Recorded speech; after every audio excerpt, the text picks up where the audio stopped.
El siguiente programa es una producción de la Facultad de Ciencias Económicas y Empresariales, Economía y Negocios. Le damos una cordial bienvenida al programa de Economía y Negocios, donde el propósito de este programa es abordar temas relacionados con la economía, con su funcionamiento y con la sociedad en general. Agradecemos a la Facultad de Ciencias Económicas y Empresariales y al Canal 11 Televisión Universitaria por apoyar y difundir este programa. En la sesión del día de hoy vamos a estar hablando sobre lo que es las calificaciones de riesgo y el mercado cambiario paralelo en Bolivia. Vamos a comenzar nuestra sesión con el momento económico financiero, cuyo objetivo básicamente es dar a conocer cuáles son las principales noticias económicas, financieras, relacionadas ya sea con la economía boliviana, con la región o el mundo, ¿no? Para ello vamos a señalar de que un organismo internacional, el Fondo Monetario Internacional, ha reducido la perspectiva de crecimiento en la actividad económica para Bolivia en el 2023.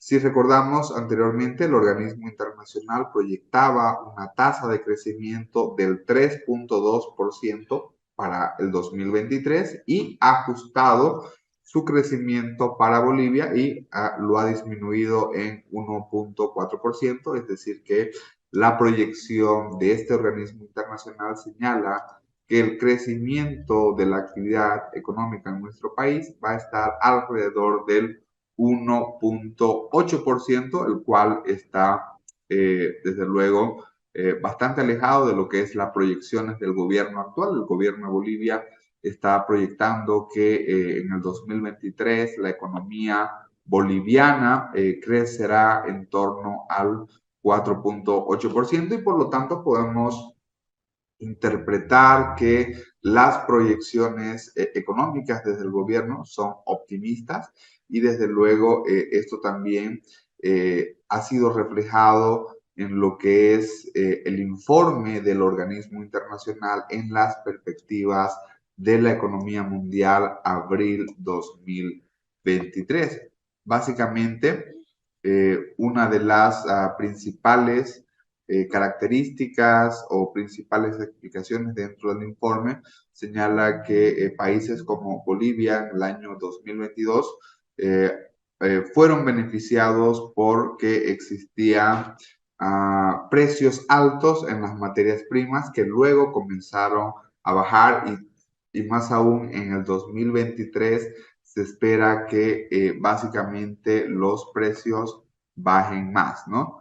Por otra parte, el informe del Fondo Monetario Internacional sostiene que muchos países latinoamericanos son exportadores de materia prima, lo cual, como habíamos señalado, esto jugó en su favor el año pasado, básicamente por el aumento de precios en alimentos y combustibles, que esto se relacionó con lo que fue la invasión de Rusia sobre Ucrania, ¿no? Por otra parte, el informe del organismo internacional también menciona de que existirán presiones inflacionarias en varios países de la región.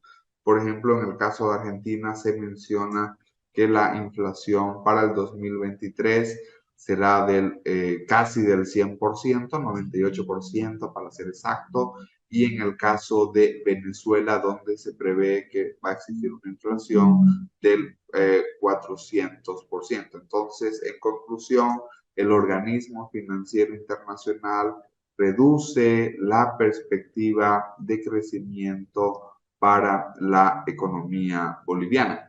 Les invitamos a que puedan acompañarnos en nuestro programa del día de hoy, hablando sobre las calificaciones de riesgo en Bolivia y la existencia de un mercado paralelo. Vamos a estar preguntando cuál es el contexto de la economía global, de la economía regional, cuál es el contexto de la economía boliviana, qué son las calificaciones de riesgo, si Bolivia tiene mediciones de riesgo país y cuáles son las causas, sobre todo en la perspectiva negativa y la disminución en la calificación.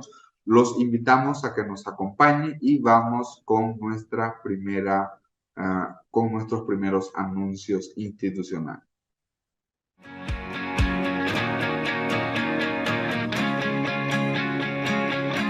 Muy bien, como habíamos mencionado previamente, hoy tenemos una entrevista especial. Vamos a estar hablando sobre las calificaciones de riesgo y algo ya que, bueno, alrededor de 40 días está sucediendo en Bolivia y hoy se habla inclusive de lo que es un mercado cambiario paralelo. Vamos a ver si eso es cierto o no.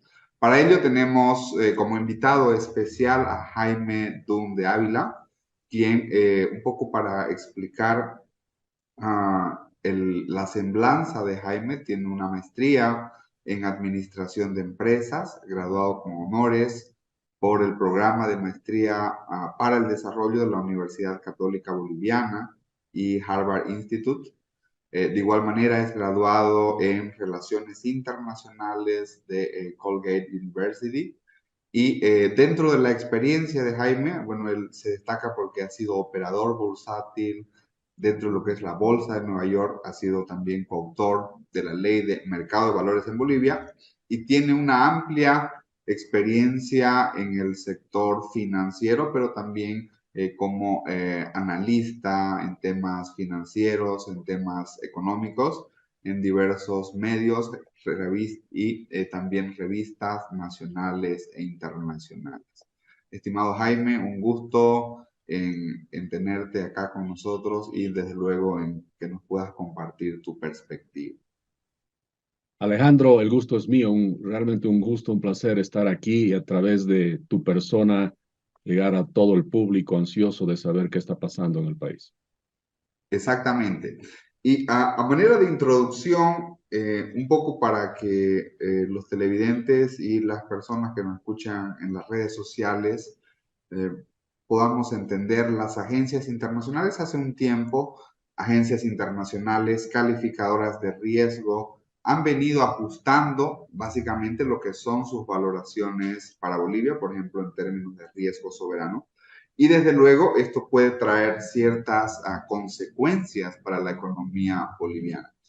Básicamente en esta sesión vamos a estar abordando cuáles son sus implicaciones y como habíamos mencionado al inicio, si existe la presencia de un mercado cambiario paralelo. Para comenzar nuestra entrevista queremos preguntarle, Jaime, siempre es importante partir de cuál es el contexto de la economía, no solamente la economía boliviana, ¿no? ¿Cuál es el contexto actual de la economía global, de la economía regional en Latinoamérica y desde luego en Bolivia? Bueno, sí es una importante introducción, Alejandro, porque el contexto internacional tiene perspectivas muy inciertas, muy complejas, y eso también se ha visto reflejado en los informes del Banco Mundial, del Fondo Monetario. Estamos rodeados por un tema de turbulencias en el sector financiero, especialmente en Estados Unidos, Europa.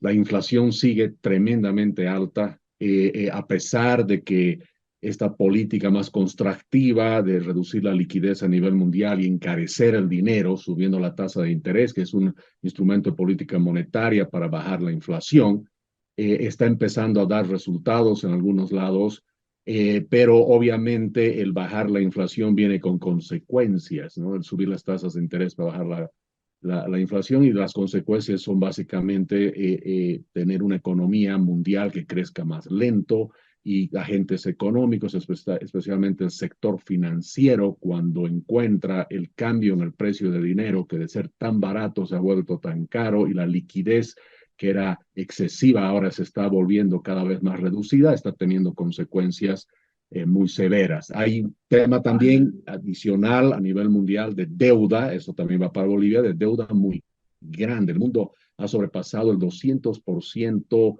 del Producto Interno Bruto Mundial en deuda. Y por supuesto, el problema de toda deuda es que hay que pagarla algún rato, ¿no es cierto? Entonces, como los países van a tener que devolver todo ese dinero, eso ha llevado que y a eso sumándole todo todos estos trastornos en las cadenas de suministros y tensiones geopolíticas, la guerra de Ucrania, etcétera, etcétera, obviamente está causando una situación donde el comercio mundial es más lento. Y hay un tema muy, muy complejo, que hay una fragmentación geoeconómica en el mundo, es decir, esa globalización donde yo podía comprar cosas directamente desde Taiwán, la China, etcétera, etcétera.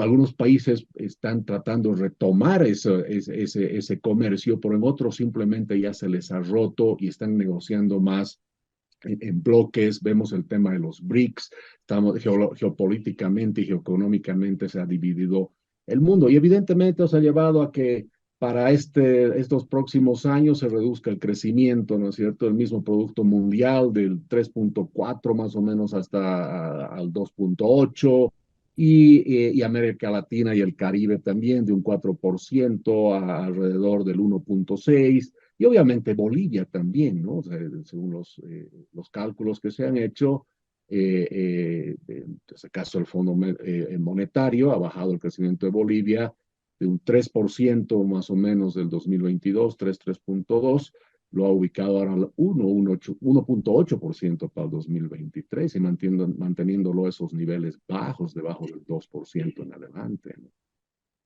Excelente, bueno, no excelente en el sentido del De contexto, buenas sino noticias. excelente en la Sí, no, no es respuesta. excelente, buenas noticias. Sí, sí, exactamente. Eh, Bien, entonces, dado este contexto de complejo, inflación alta, tasas de interés, bueno, básicamente hay una desaceleración, como bien lo mencionaba, a nivel mundial, Latinoamérica, Bolivia, ¿no? Ya entrando al tema de lo que es nuestra conversación central, y antes de preguntar, bueno, cuáles son los motivos de la calificación de riesgo que se han tenido recientemente para Bolivia, ¿qué es para que la gente nos pueda entender qué son las calificaciones de riesgo y cuál es su importancia? Es una excelente pregunta y la verdad es que se habla mucho, o sea, vemos el tema en prensa cada vez que le bajan la calificación a Bolivia, que se ha vuelto relativamente periódico ese tema y no se entiende mucho. A ver, la calificación de riesgo, digamos, técnicamente, primero hay que estar claro que es emitido por una entidad altamente especializada y autorizada, no solamente en muchos países, en este caso Bolivia, hay muchas calificadoras de riesgo autorizadas, bueno, no son muchas, pero hay unas 4 o 5, y a nivel mundial también están autorizadas y registradas oficialmente, es decir, son reguladas también, ya sea en Bolivia y si no es en Bolivia, en alguna parte del mundo, para emitir una opinión. Y esa calificación de riesgo es una opinión en realidad, es una opinión en mayúscula, digo yo, porque está emitida por una entidad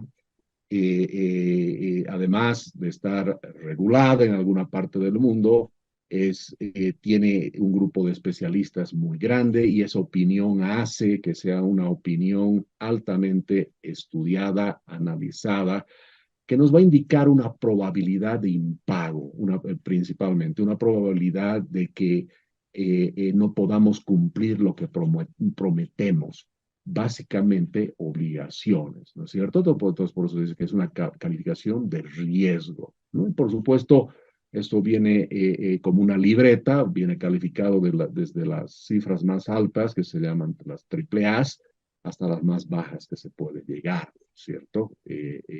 Bajando de las triples a las A's, a las B's, triple B's, triple C's y más abajo aún. Entonces es fundamental entender, es como una calificación del colegio, digo yo, ¿no? Es como cuando nos dan la libreta del colegio y nos dicen, esta es tu nota. Y como la metodología es la misma para todos los países, podemos compararnos entre países, ¿no es cierto? ¿Quién es menos riesgoso y quién es más riesgoso? Muy bien, si vemos esa analogía de la calificación del colegio, si, bueno, en el colegio, bueno, es sobre 100 igual que en la universidad. Si la calificación del colegio es sobre 100, ¿cuál sería la calificación de Bolivia sobre 100? Mantener esa Bueno, analogía.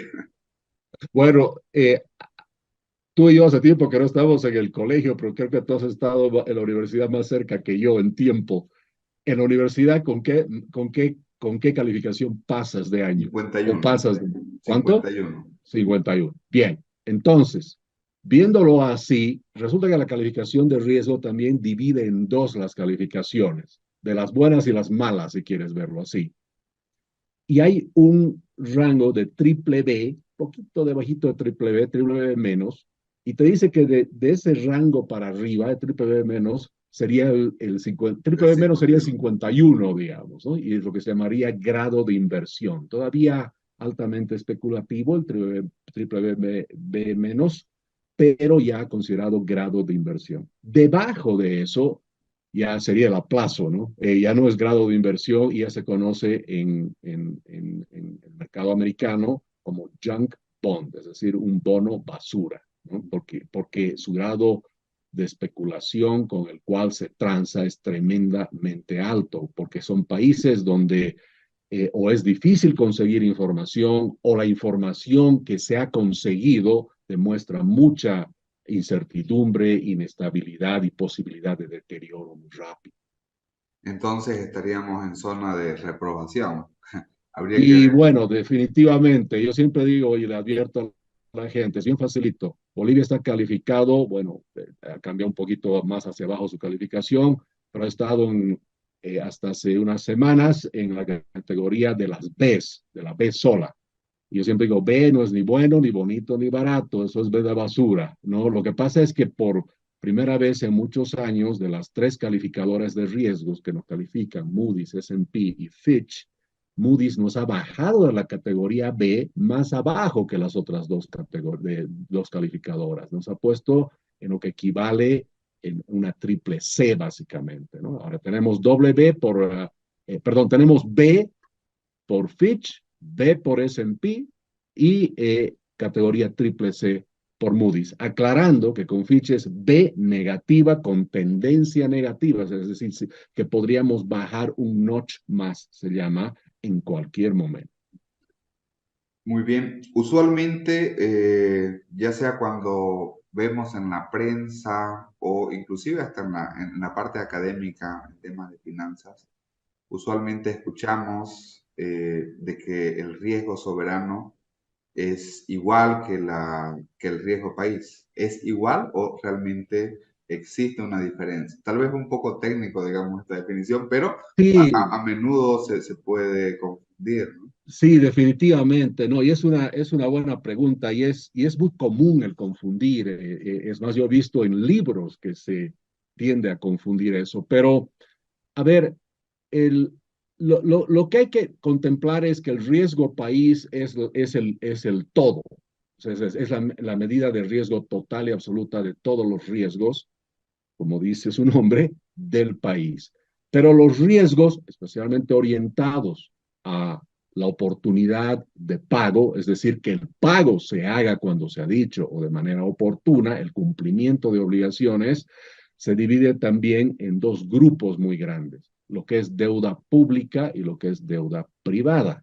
Entiéndase que deuda pública es deuda donde es el gobierno o el Estado como país que debe dinero y debe de pagar. Una alcaldía emite bonos, por ejemplo, o una región, como una provincia en algún país, o el mismo Banco Central, o el mismo Tesoro, ¿no es cierto? Entonces estamos hablando de deuda, cuando es principalmente una deuda como un bono que emitiría el Tesoro, pero lo emite fuera de Bolivia, ya se llamaría un bono soberano, porque viene con la garantía del gobierno, el Estado nacional. Entonces, ahí es cuando se llama soberano. Entonces, el bono soberano o la deuda soberana o la calificación de riesgo soberano es a una parte de lo que se llama riesgo país. Y en esa diferenciación de riesgo país y riesgo soberano, donde el riesgo país tiene un sentido más integral, ¿no es cierto? ¿Hay mediciones para Bolivia sobre el riesgo país? Sí, O- definitivamente lo hay. La diferencia es que no necesariamente. A ver, lo que pasa es que el soberano de alguna manera tiende, y ahí viene la confusión, a aproximarse muchísimo al riesgo país en calificación, pero en conceptualmente no es lo mismo. Pero evidentemente es muy posible encontrar que tu deuda soberana, tu riesgo soberano, tenga una calificación superior en algún momento a tu mismo riesgo país, porque el riesgo país involucra, como te digo, muchos otros factores, porque tú puedes tener dentro del tema del riesgo país y puedes tener calificaciones más bajas, por ejemplo, la calificación de una empresa boliviana, no lo hay, por supuesto, pero ¿qué tal si una empresa boliviana emite bonos en el extranjero? Claro. Entonces ahí se va a ver el tema riesgo. En las calificaciones y que hay una de ellas que, bueno, ya ha puesto una calificación más baja que las otras dos calificadoras.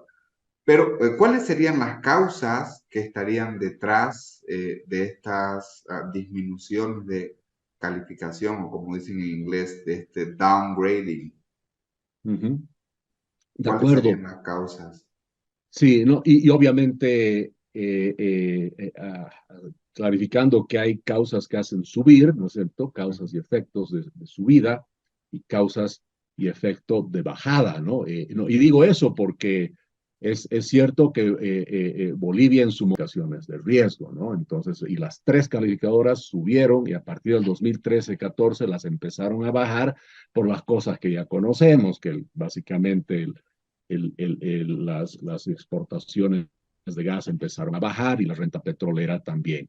Pero cuando tú ves los análisis que son muy profundos, que ven temas políticos, ven implicaciones en el ámbito social, ven obviamente balanza de pagos cuando ya entran a más detalles, dentro de eso ven exportaciones, inversión extranjera, ven absolutamente todos los riesgos que tendría el país también como si fuese una empresa, porque el país, al igual que una empresa, de alguna manera por naciones, es el tema de fondo sobre el cual gravita las opiniones. Entonces, cuando tú ves las tres calificadoras, repito, Moody's, S&P y Fitch en nuestro caso, y ves qué dicen en sus últimos informes de las últimas 3, 4 semanas, lo que tú vas a encontrar es que toda la opinión de un informe, repito, muy bien analizado y muy bien estudiado y con varios modelos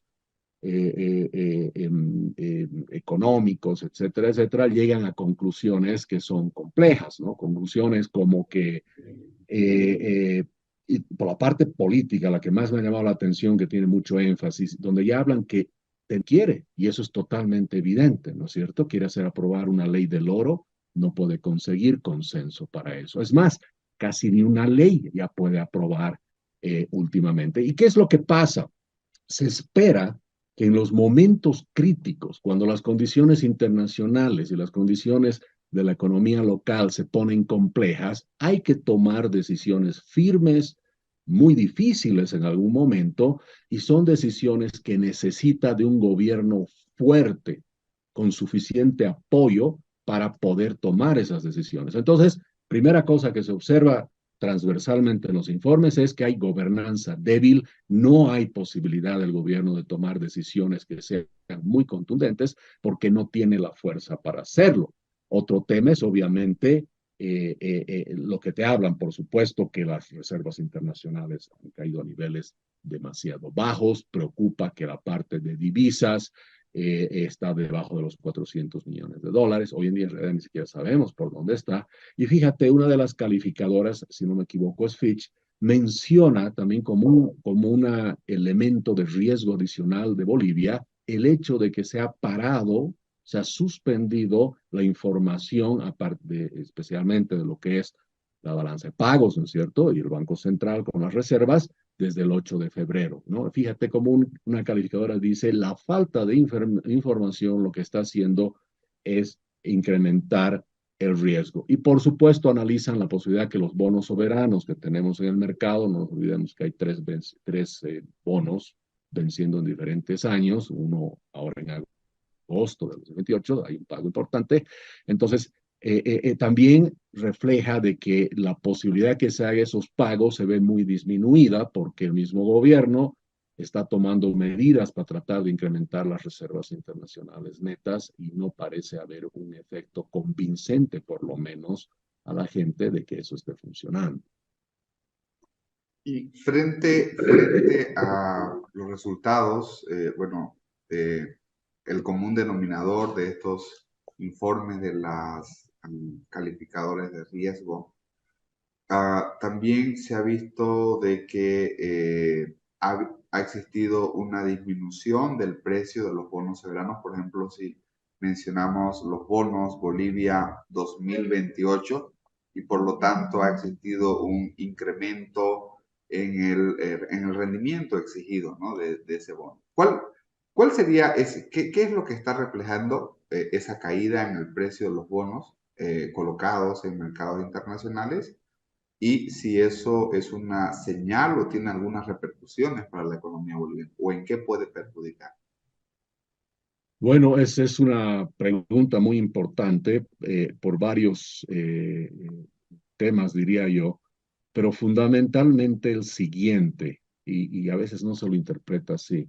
El hecho de que Bolivia haya entrado al mercado de deuda soberana, evidentemente es bueno para el país porque nos ayuda a conseguir recursos, especialmente en divisas, ¿no? Que es lo que necesitamos, divisas extranjeras, dinero en moneda extranjera para fortalecer nuestras divisas. Eso es fundamental. Y obviamente es un componente de la deuda externa. Pero también eso viene acompañado de algo eh, igual de importante, que es el hecho de que ya estamos a la vista de la comunidad internacional, de los mercados internacionales. Es más, los mercados internacionales tienen índices donde suman la variación de precio de los bonos, en este caso, de los países cuya deuda tiene un grado de significancia importante a nivel mundial por los movimientos que tiene y las características que tenga, no necesariamente por el monto. Y resulta que Bolivia es parte, o sea, los bonos soberanos forman parte del cálculo de algunos índices que hay en el mundo, ¿no? Entonces nos han puesto realmente, como se dice, una vitrina donde pueden ver qué pasa en Bolivia. Y obviamente el momento que hay buenas noticias, el precio va a subir de nuestros bonos, y el momento de que hay malas noticias va a bajar. Evidentemente hay mucha tensión en uno de los tres bonos, que es el bono que vence ahora, que tiene un vencimiento el 2028. Hay uno, sin embargo, que vence ahora el 2023, y hay otro que vence el 2030. ¿Y por qué digo eso? El del 28 parece haberse vuelto el más famoso, porque, digamos, porcentualmente, respecto a lo que se llama el precio nominal y su precio actual, ha perdido más del 50% de su valor. La última cotización que he visto, que ha sido hace unos días atrás, estaba alrededor de 48 centavos el dólar, ¿no? Entonces, es decir, si alguien compró el día 1, como ha sucedido muchos, incluyendo nuestras AFPs, el que ha comprado ese día 1 a 100, es más, algunos han pagado un poquito más, hasta 101 centavos el dólar, pues han perdido más de la mitad de su inversión cuando vemos desde el punto de vista del capital hasta la fecha, ¿no? Y ahora los bonos tienen otra característica también, a diferencia de otros títulos valores, de que por ser renta fija, cuando el precio del bono sube, la tasa de rendimiento, que se llama, baja. Y al revés, cuando el precio del bono baja, el precio nominal, sube la tasa de rendimiento, ¿cierto? Entonces, cuando ya vemos así los tres bonos, hay una figura compleja. Por ejemplo, el bono del 2030, su precio ha caído más o menos a 60 centavos de dólar y ha dado un rendimiento superior al 17%. Ese 2028 que tú mencionas, al acercarse a 50 centavos el dólar, como decía, ha hecho que su rendimiento llegue al 21-22%. Y yo siempre digo, la gente se olvida del de agosto del 2023, que aunque su precio ha caído de 100 más o menos a 80 centavos de dólar, por el efecto financiero de estar tan cerca a su vencimiento, su tasa de rentabilidad ha llegado al 61%. Imagínense un inversionista que se compra en este momento el bono que vence en agosto de 2023 2023 pagaría 80 centavos el dólar y su rendimiento anual, su ganancia anual, si Bolivia paga, sería casi del 60%. Y uno dirá, ¿y por qué esas tasas tan altas? Pues porque la gente está vendiendo esos bonos, los inversionistas están vendiendo esos bonos, hace caer el precio, como decía, y eso sube la rentabilidad.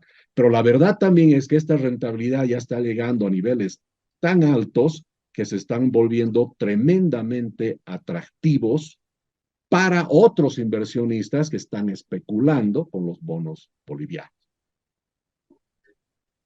En el año 2021, el 2022, inclusive para este año, dentro del presupuesto general del Estado, se ha incluido la colocación en mercados internacionales equivalentes Correcto. a 2.000 millones de dólares, ¿no? Que es un objetivo del gobierno.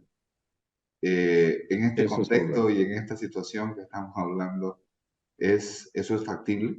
¿El gobierno lo puede hacer? ¿Lo haría? ¿Cuál es Mira, su lectura? técnicamente te digo, factible es, por supuesto que es. El tema es que estés dispuesto a aceptar el precio que te van a dar, ¿no es cierto? Si Bolivia está dispuesto a emitir bonos a 10 años, dado el riesgo país, riesgo soberano, el riesgo que se ha establecido ya casi en 1.500 puntos básicos, se llama, que es eso, técnicamente cuánto de interés adicional habría que sumar a los bonos del Tesoro de Estados Unidos. 1.500 puntos básicos es más o menos es 15%, y los bonos de Estados Unidos a 10 años a una tasa de más o menos 3, 18. redondeando, significa que tu tasa puede estar alrededor de 18. Haces una buena negociación, capaz la bajes un poquito a 16 o a 15.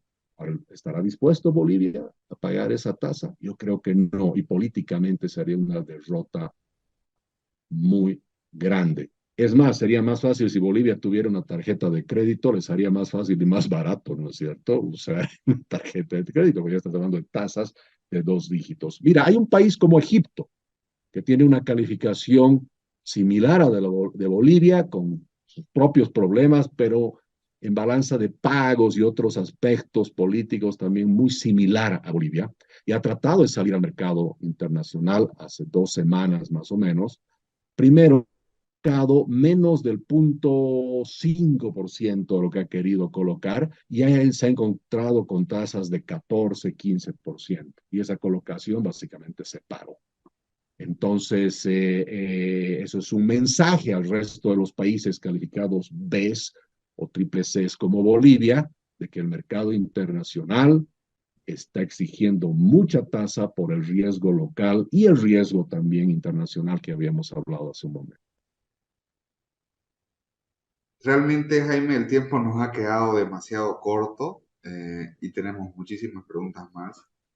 Queremos preguntarle desde su perspectiva, ah, y dada la situación de las reservas internacionales, que ya se ha explicado en los informes de las calificadoras de riesgo, frente a esta situación de escasez de dólares que existe en Bolivia, ¿estamos frente a un mercado cambiario paralelo?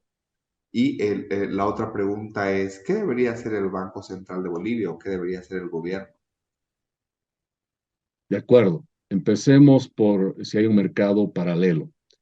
A ver, primero explicar a toda tu audiencia que siempre hay mercados paralelos. O sea, en Bolivia había un mercado paralelo aun cuando no teníamos este problema. ¿Qué pasa? Que dentro de la franja de 6.86, 6.97, o hablemos entre 6.85, 6.97, porque siempre hay posibilidades de salirse un punto, arriba o abajo. Dentro de esta franja oficial del denominado tipo de cambio fijo, porque por más fijo que sea, había una banda, ¿no es cierto? Entonces, dentro de esas bandas había diferentes precios a diferentes compradores o diferentes tanto ofertantes como demandadores de dólares. Entonces, un gran exportador, ¿no es cierto?, por la cantidad y los volúmenes que tiene, tenía pues una tasa diferente a un pequeño importador o tú y yo que vamos al banco a comprar o vender dólares, ¿no? Entonces ya había, si quieres, una banda preferencial, ¿no? Hacia ciertos sectores de la economía y ciertas instituciones, porque es algo muy natural. El mercado discrimina, ¿no es cierto?, positivamente o negativamente, si lo quieres ver así, favoreciendo a unos sobre otros por un tema de volumen. De papas versus ir a comprar o vender una arroba de papas, el precio va a ser diferente. Eso es lo que pasa. Entonces ya había, quedemos claros, una banda que sería un mercado paralelo preferencial, ¿ok? Pero totalmente controlado, con mucha información y y cercano o dentro de la banda oficial. El tema es que ahora se genera un mercado también, se ha salido de esa banda oficial. ¿Por qué? Porque obviamente los exportadores y los importadores no están utilizando el 686, 696. Sabemos que nuestros propios bancos ya no consiguen los dólares dentro de esa banda. Entonces, definitivamente, queramos o no, nos guste o no, se ha generado un mercado paralelo. Y es más, puede ser que tengamos tres mercados paralelos. El 695, que el mismo gobierno ha impuesto como sugerencia para comprar dólares a los exportadores. Tenemos a la gente de a pie con un tipo de cambio y tenemos a los exportadores con otro tipo de cambio. Parecería, ¿no, Alejandro, que podríamos decir que hay hasta tres tipos de cambios? Por lo menos hay dos mercados de tipo de cambio. En esta lógica, desde la perspectiva de las políticas públicas, ¿cómo se debería proceder frente a la presencia de un mercado paralelo en el contexto actual? Por ejemplo, hemos leído en las noticias que ya a un librecambista le han dado 2 años de cárcel o 3 años de cárcel, no me acuerdo bien, por realizar transacciones de compra-venta 7.5, 8 bolivianos por dólar. Eh, ¿Cómo desde la perspectiva de la libertad económica y desde la perspectiva de las políticas públicas, cómo se debería proceder frente a esta situación? Bueno, mira, lo que pasa es que empezamos por lo siguiente, porque hay mucho que hablar en lo que tú acabas de preguntar. Pero primero, qué complejo y qué mal, digo yo, que se esté procediendo de esa manera. Porque Bolivia es un país donde, para empezar, tenemos entendido y sigamos pensando en la buena fe, entre comillas, del gobierno, ¿no es cierto?, de que hay libertad cambiaria. Hay libertad de comprar y comercializar la divisa sin ningún tipo de obstrucción y sin ningún tipo de control más allá de lo que las normas en ese sentido deban de hacer, ¿no es cierto? Las normas en el aspecto financiero me refiero. Entonces, creamos todavía que hay libertad cambiaria. Pero sin embargo, esa actitud de arrestar a quienes están con precios diferentes, por más que estén muy por encima o muy por abajo, pues estás restringiendo esa libertad cambiaria. Le estás poniendo una barrera al mercado. No nos olvidemos que el mercado genera precios y los precios dan información si algo está faltando o algo está sobrando. Y es el precio que nos está diciendo en este momento de la divisa de que está faltando los dólares, ¿no es cierto? Entonces no podemos interrumpir eso, porque al final de cuentas, si yo tengo una emergencia en este momento, Alejandro, una emergencia muy grande, tengo horas para hacer un pago y no tengo la divisa y yo estoy dispuesto a pagar mucho más de lo que se está pagando en el mercado en este momento, nadie debería restringir mi libertad de yo pagar y comprar a ese precio. Primer tema, tengamos cuidado que no vaya a ser que la libertad cambiaria empiece a desaparecer y se empieza a dominar sobre la libertad cambiaria, empieza a dominar una falta de libertades civiles también, porque eso sería muy complejo. Y eso lo único que hace es alimentar a que el precio suba, porque quien tiene dólares ahora va a decir, como hay un riesgo de que me pase algo, le voy a poner una prima de riesgo adicional al tipo de cambio y lo único que hace eso es encarecer el tipo de cambio. Respecto a las medidas, corto plazo, largo plazo, mira, la verdad yo te diría, el modelo económico, social, comunitario, productivo ya hace aguas. Esto es producto de que ese modelo, como yo mismo había dicho hace mucho tiempo atrás, en un diagnóstico de que este era un modelo ya con fecha de expiración, evidentemente ya expirado. Su problema es que busca el crecimiento del país a través del gasto público y del consumo masivo. Y eso es lo que está causando el problema. Este gasto público tan grande nos ha generado un déficit fiscal, nos ha bajado las reservas al mínimo y por supuesto también como se preocupa más que de gastar, no se preocupa más de tener ingresos y nuestros ingresos fiscales han caído. En este momento hay dos o tres temas fundamentales que se tienen que hacer. Primero, frenar rápidamente la inversión pública, especialmente la que no es necesaria en este momento, porque demanda muchas divisas. Las subvenciones y la importación de combustibles necesitan intervención rápida del gobierno para evitar el drenaje de divisas que hay por ese lado. Y por el otro lado, la agroindustria es lo único que tenemos a la mano que en 3, 6 meses puede estar exportando más si le liberamos todas las limitaciones al exportar y todas las barreras que hay a ese sector, que es lo único que tenemos en este momento con la esperanza de traer más divisas. Y si lo podemos llevar eso también a incentivar más las exportaciones en el ámbito de la minería, podríamos tener en los próximos 30 días un resultado mucho más interesante. Sin duda alguna, sí, sin duda alguna, muchas veces las medidas que son políticamente correctas a veces son antipopulares, ¿no es Correcto. cierto? ¿Cómo se podría enfrentar, por ejemplo, una eliminación o una disminución de la subvención del combustible? Eso sería, bueno, me imagino que el gobierno eso lo debe ver con una preocupación mayor, ¿no? O sea, son temas que son complejos. Desde su Sí, perspectiva, y ya para finalizar nuestra sesión del día de hoy, bueno, ya nos ha mencionado algunas políticas que se deberían realizar. Básicamente,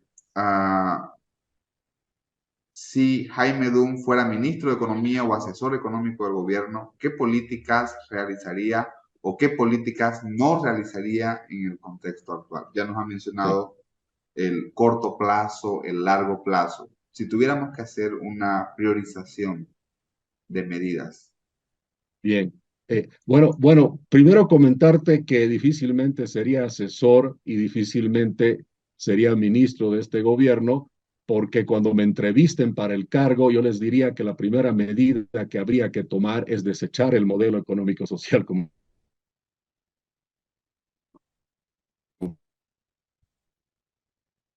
es lo mejor que hay y que funciona, que va en contra de la visión que yo tengo. Pero en ese caso hipotético que algo se podría hacer, como te decía, revisar inversión pública, subvenciones, levantar las limitaciones a las exportaciones, proveer inmediatamente un par de eventos en soya, en biotecnología, al maíz, al trigo, para que rápidamente eso pueda estar entrando al país. Por el otro lado, me refiero en divisas, por el otro lado el tema de subvenciones, reenfocarlas a quien realmente necesita. Está comprobado, no solo mediante estudios, no solo en Bolivia, sino en muchos países donde hay subvenciones, que en realidad el 60% de la subvención se va directamente a la clase media alta, que son los que menos necesitan la subvención. Entonces, la subvención debe ir focalizada a quienes realmente lo necesiten. He conocido de primera mano de un estudio que cree que la gente que más lo necesita es en monto, significa menos de 200 millones de dólares al año. Es decir, la décima parte básicamente de lo que se está gastando hoy en día. Por el otro lado, también una medida inmediata, ¿no? Viendo ya por temas de Banco Central, política monetaria y política fiscal, la eliminación inmediata del ITF y todas las barreras que significan el mover dólares en el sistema financiero, porque buscando la bolivianización, básicamente se han puesto impedimentos desde el punto de vista también tributario y operativo para penalizar el movimiento de los dólares e inmediatamente coordinar con el Banco Central para que el Banco Central haga emisiones en dólares, tanto en bonos como en letras, directamente a la población para capturar algunos de los dólares que están fuera del circuito del el sistema formal de intermediación financiera, por supuesto teniendo los candados y los cuidados de no estar metiendo dinero que no debería entrar, dinero sucio me refiero. Estimado Jaime, realmente ha sido un honor poder conversar con usted y le agradecemos por habernos brindado su perspectiva. Desde luego, lo invitamos por favor para que podamos tener una conversación en un futuro cercano, hablando sobre la economía, hablando sobre las finanzas y sobre el contexto internacional. De acuerdo, Alejandro, mi compromiso para atender la llamada cuando tú quieras. Un gusto conversar contigo, ha sido un placer. Muchísimas gracias. Estas fueron las principales conclusiones que tuvimos en nuestra entrevista conversando con Jaime Dunn sobre las calificaciones de riesgo y la presencia de un mercado paralelo cambiario en Bolivia. En tal sentido, vamos con nuestros siguientes anuncios.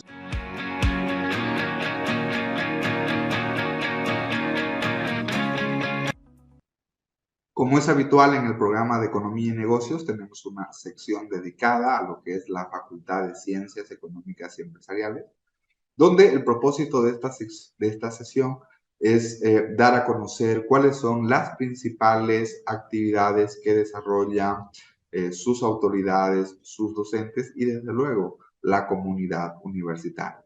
En tal sentido, vamos con las principales notas y las principales actividades desarrolladas durante la semana.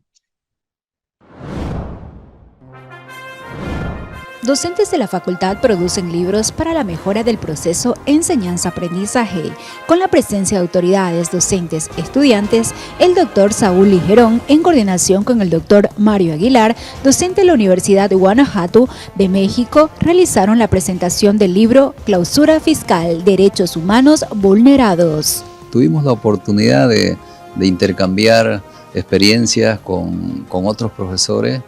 Y más allá de esas experiencias académicas, pues hemos desarrollado, hemos plasmado en este libro, que es un libro de consulta, un libro de apoyo para el proceso de formación de nuestros estudiantes. Base Matemática. En su primera edición, el ingeniero Eudal Avendaño, docente de la facultad y autor del libro, realizó la presentación que beneficiará a los estudiantes. Quiero agradecer a la vicedecana, al vicedecano, a las autoridades por este incentivo y apoyo más que todo a los docentes a la producción intelectual. Creo que es una de las facultades líder que está apoyando en esta parte académica. La universidad, esa es la esencia, esa es la misión, la visión que debe apoyar. Felicitamos a los docentes por la publicación de nuevas producciones que serán de impacto nacional e internacional. En nuestra sesión del día de hoy estuvimos hablando sobre las calificaciones de riesgo y el mercado cambiario paralelo en Bolivia. Comenzamos analizando el contexto global, el contexto de la región y el contexto de Bolivia. Básicamente, el 2023 va a ser un contexto complejo en el cual vamos a continuar con un entorno de inflación alta. Vamos a contar con elevadas tasas de interés y básicamente vamos a continuar con una desaceleración económica. De hecho, el PIB mundial se espera de que en el 2023 crezca en 0.6% menos que el 2022. Las economías latinoamericanas van a crecer 1.5% menos que el 2022 y básicamente Bolivia va a crecer menos de 1% en comparación con el 2022. En nuestra temática del día de hoy hablamos de que las calificaciones de riesgo es una opinión especializada y autorizada por organismos y firmas internacionales que calculan una improbabilidad de pago, especialmente en la deuda pública, en la deuda soberana. Esta calificación de riesgo para Bolivia ha disminuido usualmente en los últimos años y fundamentalmente el mínimo común denominador que se encuentra en los informes, básicamente se resalta una gobernanza débil por parte del gobierno, valga la redundancia, por ejemplo, para temas de aprobaciones de leyes, el bajo nivel de reservas internacionales, bajo nivel de divisas y, desde luego, aspectos institucionales, por ejemplo, que el Banco Central de Bolivia no provea la información sobre el nivel de reservas e información estadística económica.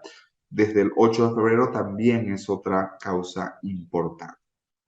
De igual manera, en el programa de hoy estuvimos señalando que en Bolivia sí existe un mercado paralelo y de hecho, bueno, siempre lo ha existido, pero hoy en día al menos tenemos 3 mercados paralelos. Un mercado paralelo que el Banco Central ha creado para los exportadores, el mercado básicamente de la franja del tipo de cambio oficial y un mercado privado que se está saliendo fuera de esa banda oficial, ¿no? Fundamentalmente hemos leído la noticia de que ya hay gente que está siendo puesta a presa porque están ofreciendo dólares a un tipo de cambio diferente y sin duda alguna esto es un elemento de bastante reflexión toda vez de que las libertades humanas, la libertad económica se está poniendo en tela de juicio. Recordemos de que hay ofertantes, pero también hay demandantes y cuando ofertantes y demandantes acuerdan una transacción, es la libertad del mercado la cual debe prevalecer. Se necesitan políticas de corto plazo, también se necesitan políticas de largo plazo. Hay ciertos puntos importantes que deben fortalecerse en la economía boliviana. Tenemos el tema de la subvención de combustibles, de diésel y gasolina, el tema de las divisas, el tema de fortalecer, por ejemplo, la exportación de la agroindustria y otras agendas que son importantes de la perspectiva económica. Estas fueron algunas de nuestras principales conclusiones en nuestro programa del día de hoy. Los invitamos a que nos pueda seguir nuevamente por Canal 11, Televisión Universitaria, los días sábados a las 8 de la noche y el reprise del día domingo en el mismo horario. Muchísimas gracias.